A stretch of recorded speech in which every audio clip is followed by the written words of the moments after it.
नमस्कार बंधुरा आज आमी मटर पनीर रान्ना करे देखाबो। तार जोन्नो एखाने आमी 200 ग्राम पनीर निये नियेछि। एई पनीरटाके आमी छोटो टुकरो करे केटे नेब।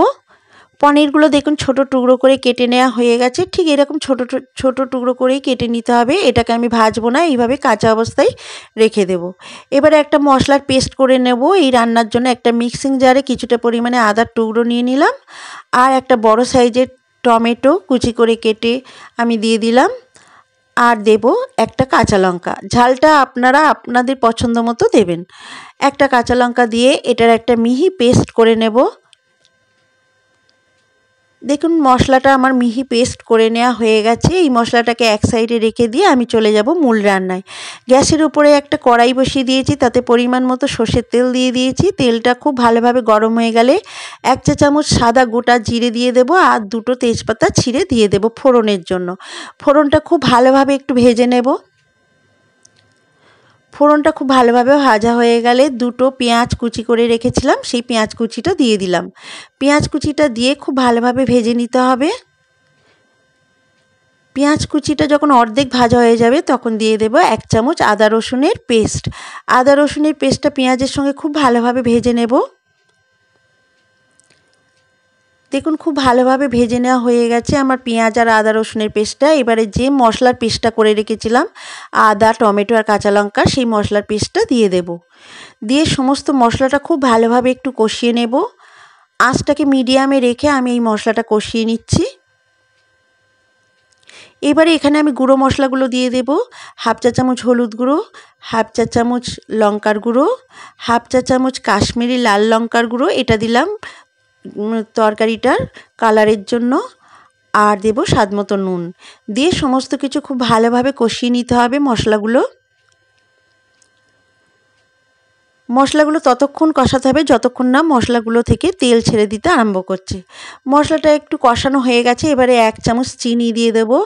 চিনিটা দিলে এই মটর পনিরের কালারটাও খুব ভালো আসে।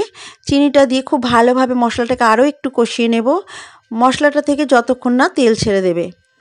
দেখুন মশলাটা থেকে তেল ছেড়ে দিতে আরম্ভ করেছে। এবারে আমি এখানে মশলার বাটি ধোয়া জল দিয়ে দেব। মশলার বাটি ধুয়ে জলটা দিয়ে আরও একটু জল দিয়ে দেব আমি। দিয়ে 3টে কাঁচা লঙ্কা চেরা দিয়ে দিলাম। দিয়ে কাঁচা লঙ্কাটা দিয়ে 1 বাটি মটর আমি দিয়ে দিলাম। যেহেতু মটর পনির, মটর তো দিতেই হবে, তো মটরটা দিয়ে একটু রান্না করে নেব যতক্ষণ না ফুটে উঠছে। মটরটা দিয়ে একটু রান্না করে নিয়ে আমি ওই পনিরের টুকরোগুলো দিয়ে দিলাম। পনিরের টুকরোগুলো দিয়ে খুব ভালোভাবে গ্রেভির সঙ্গে মিশিয়ে নিয়ে একটা ঢাকা দিয়ে দেব। ঢাকাটা দিয়ে আমি 6 থেকে 7 মিনিট রান্না করে নেব মিডিয়াম আঁচে। 6 থেকে 7 মিনিট পর আপনাদের ঢাকাটা খুলে দেখাচ্ছি কেমন হয়েছে। দেখুন এইরকম অবস্থায় আছে। আমি আর একটু গ্রেভিটা শুকিয়ে নেব। যেহেতু মটর পনির একটু গ্রেভিটা ঘন ঘন হলেই বেশি খেতে ভালো লাগে। আরও 3 মিনিট মতো আমি রান্না করে নিচ্ছি। আরও 3 মিনিট পর দেখাচ্ছি। দেখুন একদম গ্রেভিটা তৈরি হয়ে গেছে। এরকমই রাখতে হবে মটর পনিরের গ্রেভিটা। এবারে উপর থেকে আমি দিয়ে দেব একটু ধনেপাতা কুচি। আপনারা চাইলে এই সময় একটু কসুরি মেথিও দিতে পারেন। আমি এখানে দিলাম না, আমি এখানে ধনেপাতা কুচিটাই দিচ্ছি। দিয়ে খুব ভালোভাবে মিশিয়ে নিয়ে গ্যাসটাকে অফ করে দেব। দিয়ে কিছুক্ষণ এইভাবেই আমি রেখে দেব। দেখুন আমি গ্যাসটাকে অফ করে দিয়েছি। একদম তৈরি আমার মটর পনির। এটা রুটি, লুচি, পরোটা, নান এইসবের সঙ্গে দারুণ খেতে লাগে। রাইসের সঙ্গেও কিন্তু খুব ভালো লাগে খেতে। আপনারা এইভাবে বাড়িতে একবার বানিয়ে খেয়ে দেখুন, খুব ভালো লাগবে খেতে।